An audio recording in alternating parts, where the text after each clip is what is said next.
Баарыңыздардын аманчылыгыңыздарды тилеп, ассаламу алейкумда учурашып алайын.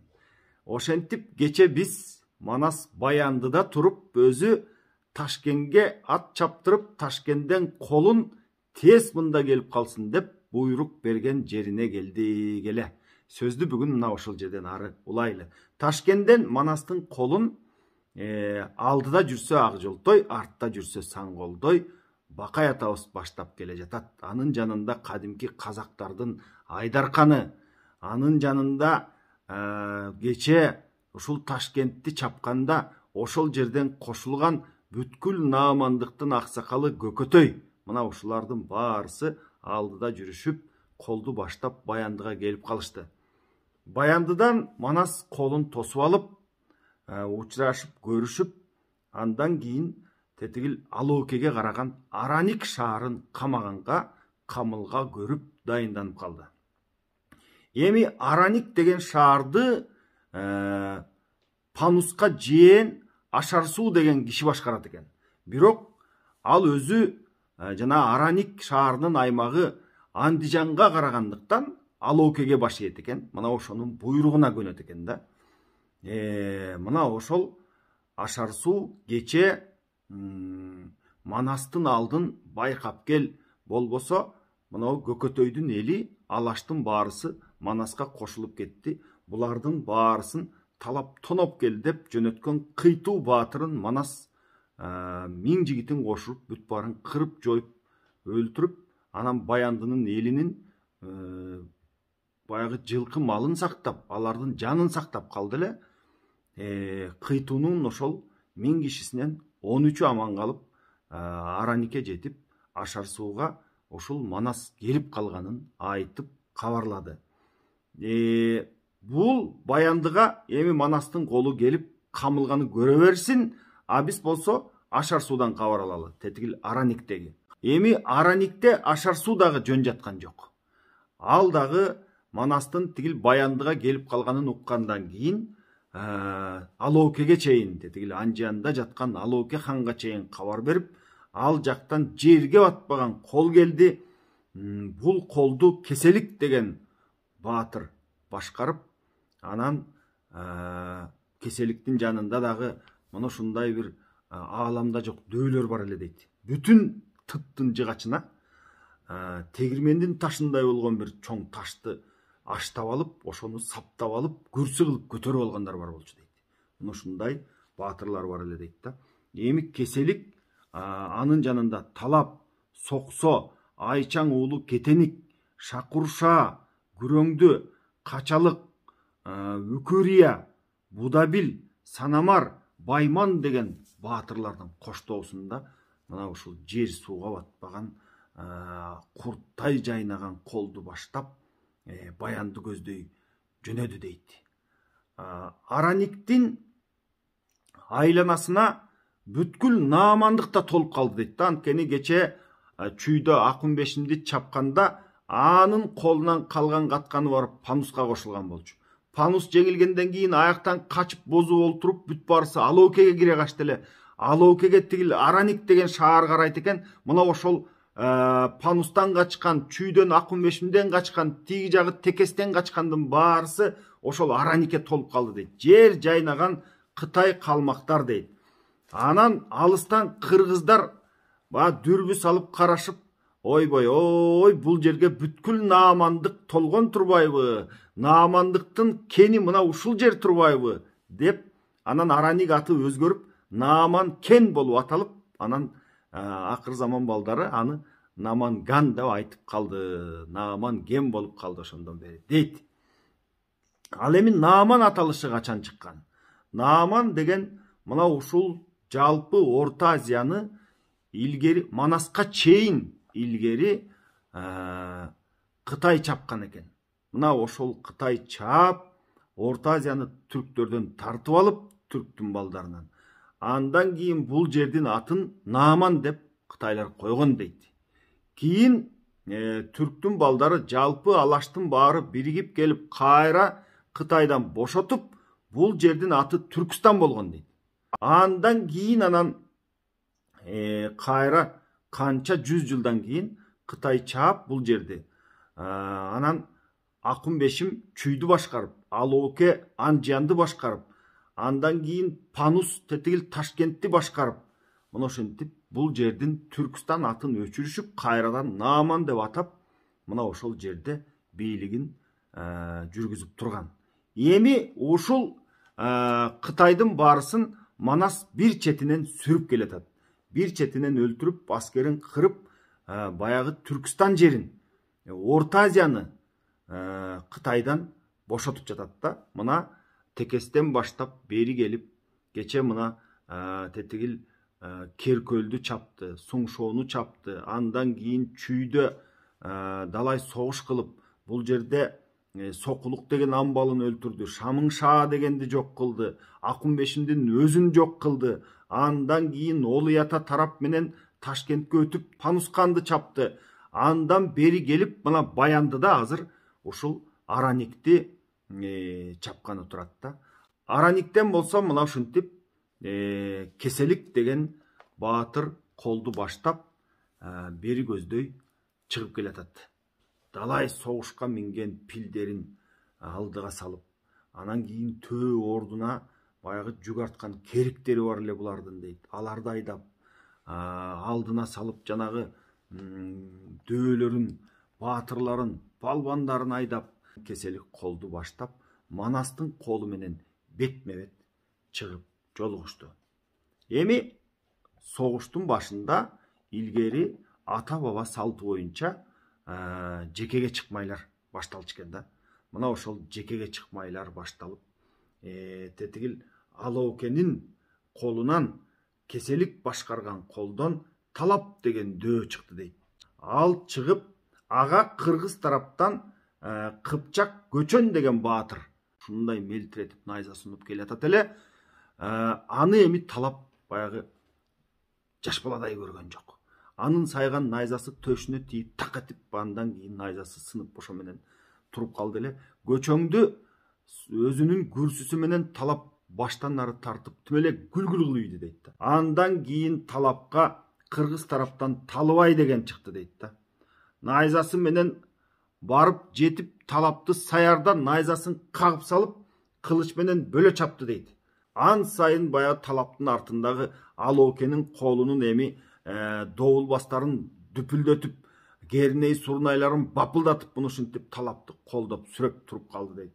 Андан кийин улар босту минип, бул Талапка Бакай чыкты дейт.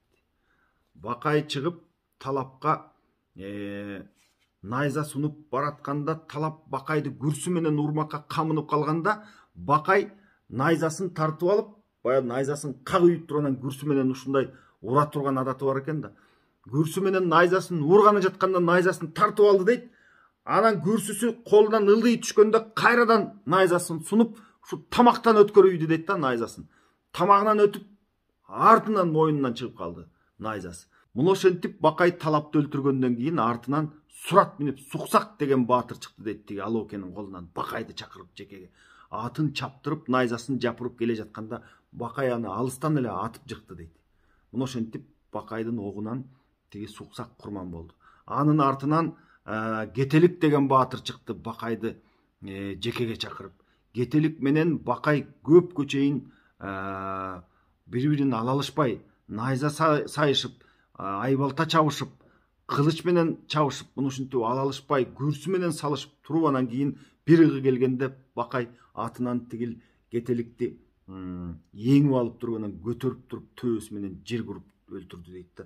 Мына ошентип анан жекеге чыккандардын баягы басташуусу бүткөндөн кийин аярлар чыгып, алардын бири-бири менен баягы сыйкыр тубалары бүткөндөн кийин анан кол эки жактан бет келишип, чаптырып келишип, анан кийин бири-бирине аралашып жатып калды дейт. Мына ошондон кийин согушту минтип сүрөттөйт да. Замбирек жерди көчүрүп, самсып жаткан көпчүлүк, колтуктун баары чоюлуп, койгулашып чабышып, колдун баары жоюлуп, канаттын баары кайрылып, чапандын баары айрылып, этектин баары түгөнүп, эриндин баары кесилип, эмчектин баары эзилип, эринин кесе чайнашып, өрттөй көзү жайнашып, кыраандардын кыйласы кышкы кирген буурадай кычырап, тишин кайрашып, өрттөй көзү кызарып, өрдөктөй мойну узарып, айкырып найза салышып, аркы терки чабышып, адашып кеткен кайбирөө нак ошо жерде табышып, кайда кеттиң сен дешип, кайратты мага бердешип, кансырап барам мендешип, жебенин огу кыркырап, чарайнага тийгени огу сынып быркырап, денесинен ок тийсе кан төгүлүп шыркырап, кылычтуу кылыч чечишип, кызылдай жандан кечишип, кызылдаган көпчүлүк аралашып кетишип, айбалта жандан чечишип, аманат жандан кечишип, мына ушундай согуш кана байран кыйсык бар туугандар. Мына ушундай согуштун ичинде Манас жүрөт да. Манас эми баягылардын кол башчысы Кеселикти издеп бара жатыр. Андан кийин Кеселикти тапкандан кийин ал Кеселик менен Манастын беттеши жөнүндө мындай дейт.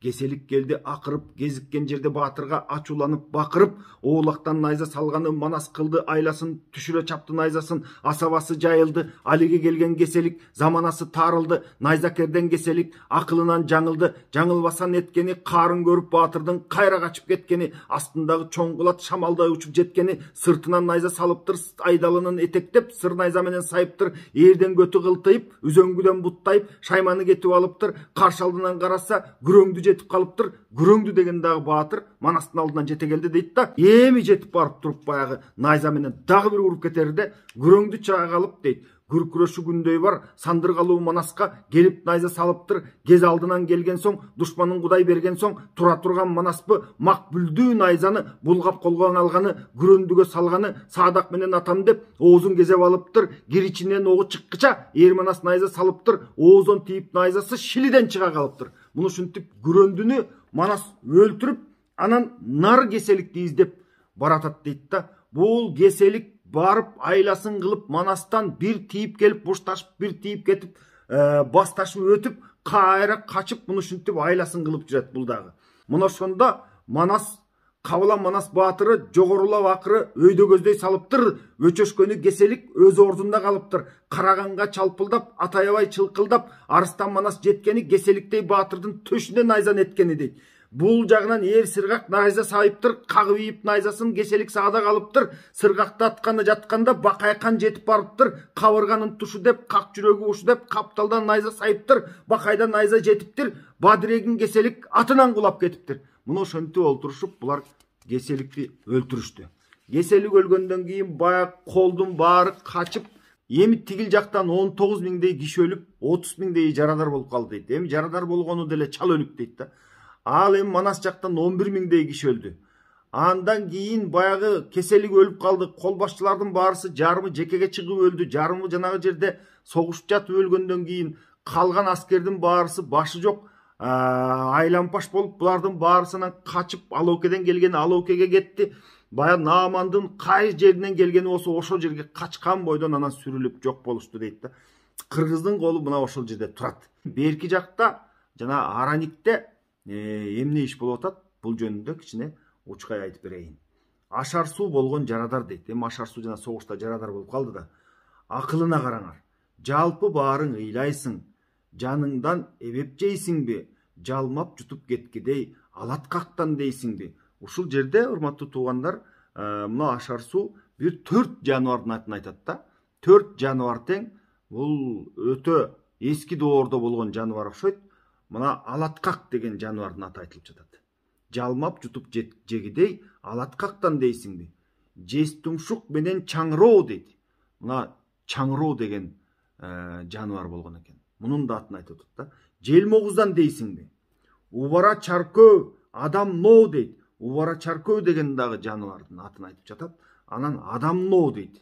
Кан соргуштан дейсиңби дейт. Булар адам канын сорчу экен да. Кара жандын кайгысын калк ушунча жейсиңби деп, бул баягы калкына кайрылып, анан мына ушундай жаныбарлардын атын айтып. Эми бул кыргыз го.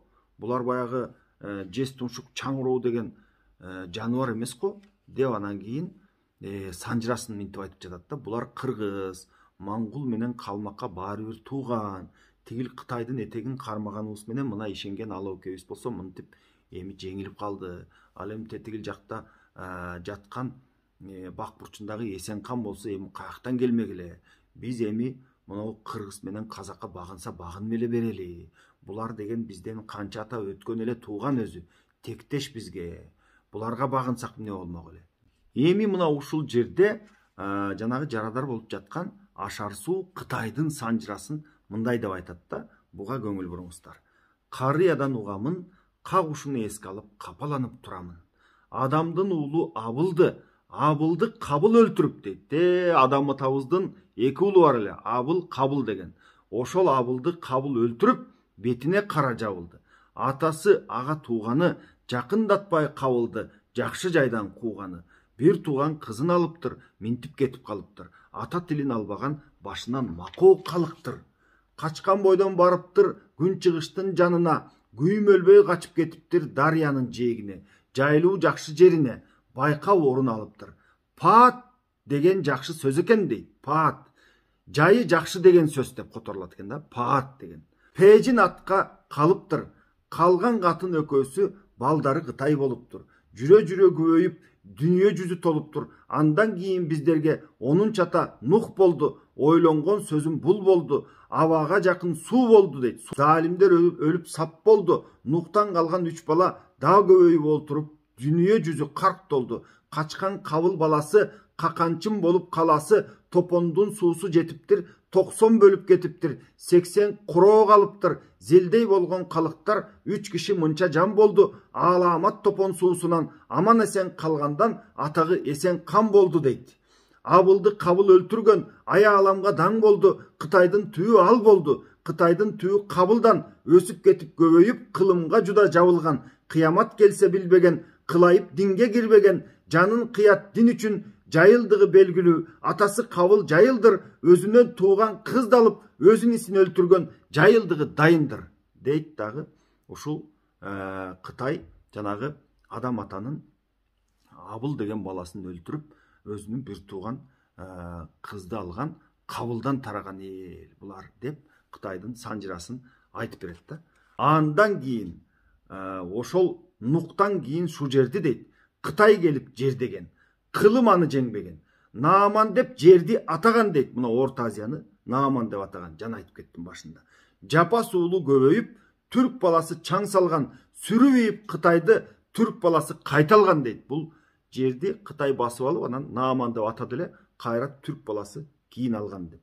Түркстан деп атаган. Түгөнүп калган Кытайдын түп бежин түпкү калаасы, азыр дүмөк салганын кыргыздын Кырам манасы деп мына ошол Ашар суу бүт санжыранын баарын айтып берип, анан булар менен эми тил табышып, баягы багынып берип, булар менен бир тилге келбесек болбойт деп элине айтып турат. Эми мындан ары окуя кандай уланат, анын баарысын буйруса сиздерге эртең айтып берем туугандар. Бүгүн эми баарыңыздарга саламатта туруңуздар демекчимин.